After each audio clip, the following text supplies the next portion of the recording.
5గురికి పునర్జన్మ ఇచ్చిన జనసేన కార్యకర్త. రాజమండ్రిలోని వాంబే గృహాల్లో నివసించే పితా విజయకృష్ణ పవన్ కళ్యాణ్ అభిమాని. సమాజానికి సేవ చేయాలనే తపనతో ఎప్పుడూ ముందుండేవాడు. అయితే అక్టోబర్ 6న జరిగిన రోడ్డు ప్రమాదంలో విజయకృష్ణ తీవ్రంగా గాయపడ్డాడు. కుటుంబ సభ్యులు హుటాహుటిన గుంటూరు కిమ్స్ ఆసుపత్రికి తరలించారు. కానీ వైద్యులు ఆయనకు బ్రెయిన్ డెడ్గా ప్రకటించారు. ఈ పరిస్థితిలో కూడా ఆయన తల్లిదండ్రులను అవయవదానానికి ఒప్పించారు రాజమండ్రి జనసేన ఇన్ఛార్జ్ అనుశ్రీ సత్యనారాయణ. మానవతాభావంతో ముందుకు వచ్చిన ఆ కుటుంబం తమ కొడుకు ప్రాణం పోయినా ఇంకో 5గురికి ప్రాణం పోసింది. విజయకృష్ణ గుండెను గ్రీన్ ఛానల్ ద్వారా తిరుపతి జిల్లా సత్యవేడుకు చెందిన 14 ఏళ్ల బాలుడికి విజయవంతంగా మార్పిడి చేశారు. మిగతా అవయవాలు కూడా అవసరమైన రోగులకు భద్రపరిచారు. అదే సమయంలో కిమ్స్ ఆసుపత్రి నిర్వాహకులు కూడా విజయకృష్ణ అనారోగ్యంతో ఉన్న తల్లికి ఉచిత వైద్యం చేసేందుకు ముందుకు వచ్చారు.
రాజమండ్రిలో అంత్యక్రియలు నిర్వహించగా జన సైనికుడికి పెద్ద ఎత్తున పలువురు నేతలు, పవన్ కళ్యాణ్ అభిమానులు నివాళులు అర్పించారు.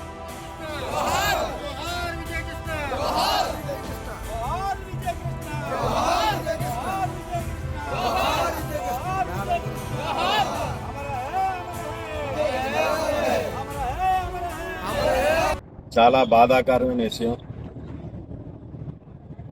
మాలో ఒకడుగా, జనసేన పార్టీ జన సైనికుడిగా, పవన్ కళ్యాణ్ గారి వీరాభిమానిగా ఈ మధ్యకాలంలోనే మాతోటి అన్ని కార్యక్రమాల్లో పాల్గొని మాతోటి మమేకమైపోయి మా కుటుంబ సభ్యులుగా ఒకడైన మా విజయ్, మేము మామూలుగా బక్కడ అని తమ్ముడు అని అలా పిలుచుకుంటాం. కానీ మనవాడు విజయకృష్ణ సడన్గా మొన్న 2 days బ్యాక్ ఒక యాక్సిడెంట్లో బ్రెయిన్ దెబ్బతల్లి బ్రెయిన్ డెడ్ అవ్వడం వల్ల, అంతేకాకుండా నిజంగా అతని యొక్క ఆదర్శాలు ఎలాగున్నాయంటే పవన్ కళ్యాణ్ గారి యొక్క ఆదర్శాలు ఎలాగుంటాయో అదే విధంగా అప్పుడప్పుడు అలా అందరు స్నేహితుడు చెప్పేవాడంట, నేను కానీ చనిపోతే నా యొక్క ఆర్గాన్స్ అన్నీ కూడా డొనేట్ చేయండి అని మామూలు సరదాగా చెప్పినట్టు అలా చెప్తుండేవాడంట.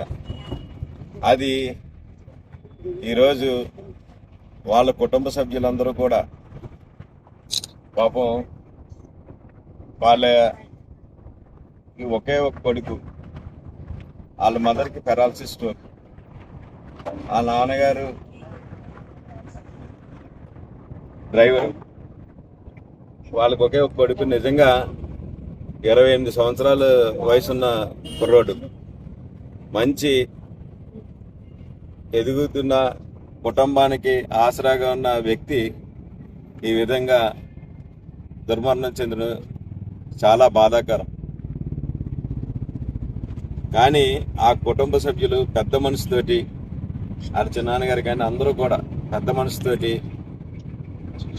మా వాడు ఆశయం ఆర్గాన్స్ డొనేషన్ ఎప్పటి నుంచో చెప్పాడండి అప్పుడప్పుడు. దాన్ని ఎందుకంటే మా ఊరు పోతే ఒక 4-5కి ప్రాణదానం చేస్తే మా ఊడు ఇంకా బతికున్నట్టే మేము భావిస్తామని వాళ్ళు ముందుకు రావడం, అదేవిధంగా కిమ్స్ హాస్పిటల్తో మేము మాట్లాడటం, ఎప్పటికప్పుడే వైబ్రెడ్డి సూర్య, మా యువ నాయకుడు వైబ్రెడ్డి సూర్య, అలాగే మా విక్టరీ వాసు, మా జనరల్ సెక్రటరీ వీరబాబు గారు, వీళ్ళందరూ మంచి మా గవర్నమెంట్ హాస్పిటల్ డైరెక్టర్ గుల్లయ్య, గుత్తుల సత్యనారాయణ, వీళ్ళందరూ ఆ రోజు నైట్ మొత్తం అందరితోటి మాట్లాడి సుమారు నైట్ 11-12 గంటల వరకు అన్ని ఏర్పాట్లు చేసి గుంటూరు కిమ్స్ హాస్పిటల్కి పంపించడం. వాళ్ళు వెంటనే ఈ ఆర్గన్స్ అందరూ ఒక 14 ఏళ్ళ తిరుపతి కుర్రుడికి మన విజయ్ హార్ట్ని డొనేట్ చేయడం, 14 ఏళ్ళ కుర్రోడికి అంటే అది నిండి 100 ఏళ్ళు జీవించడానికి ఎంత ఉపయోగపడ్డాడో చూడండి ఈ అబ్బాయి. నిజంగా మా జన సైనికుడు చనిపోయినాడు అని ఒక బాధ ఒకవైపు ఉంటే, ఇటువంటి డొనేషన్ చేసి చాలా మంది ప్రాణాలను కాపాడాడని మరొక వైపు మాకు చాలా గర్వంగా కూడా ఉంది. నిజంగా మా జనసేన పార్టీ తరఫున అతనికి ఆత్మశాంతి కావాలని మనస్ఫూర్తిగా కోరుతున్నాను.